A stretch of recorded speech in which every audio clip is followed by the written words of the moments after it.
Ükskord, kui mu kolleeg Risto oli juba terve pudeli õlut ära joonud, tunnistas ta avameelsushoos mulle, et tema suurim unistus elus on saada kuulsaks influencer suunamudijaks, umbes nagu Marko Tasane ja kõik need muud maljukad. Kuna meie ettevõttes on töötaja isiklik areng äärmiselt olulisel kohal, võtsin mina selle oma südameasjaks, et Ristost kasvatada Eesti järgmine influencer. Töö saab olema suur ja raske, sest mehel juba vanust omajagu ja karisma on tal ka nagu kartulikotil, aga väljakutseid me ei karda, võtame asja ette ja teeme sellest mehest kuulsuse. Nii, Risto, müü mulle see haagis sinu selja taga. Ahah. Müü mulle see haagis. Sa hakkad influenceriks, sa pead oskama seletada. 10 inimest müügiosakonda palkanud selleks, et nad neid haagiseid müüks, aga lõpuks tuleb ikka töö ise ära teha. Ja. Selles mõttes, et mis sa teha tahad sellega? Mida sellega teha saab? Ma olen kuulnud, sul on kobras kodus või? Jah, okei, aga mis haagis see on üldse?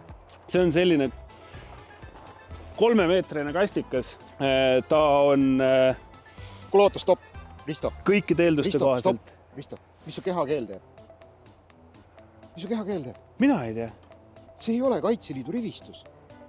Võta enesekindel poos, domineeri kaadrit. Seisa sinna tahapoole natukene. Domineeri kaadrit. Ja domineeri kaadrit, jah. Sinna rattale lähemale nii. Ops, vasak jalg porika kanduri peale pane. Vot nii, ja nüüd. Jah, täpselt. Sina oled staar, mitte see haagis. Nii, ja nüüd räägi mulle selle haagise omadustest. Mis vedrustus tal on ja millest ta koosneb? Tal on lehtvedrustus. Oda, lehtvedrustus. Stopp. Selles mõttes, et Liidia Koidula tõllal oli lehtvedrustus. Sa ei kõneta noori inimesi, kui sa niimoodi räägid. Sa pead noortepärasemalt ütlema. Ütled, et Leaf Spring. Sellel on 6-7 Leaf Spring amortization. Ja Võte, olemas. Aitäh. No, it's a welded frame. You can have the best trailer in the world. Ja kui Eesti inimesed ka seda osta tahavad, siis see on lehtvedruga 3-meetrine keevis. Et nagu te näete, siis ega see kerge töö ei ole ja väga lihtne patsient see Risto meil pole.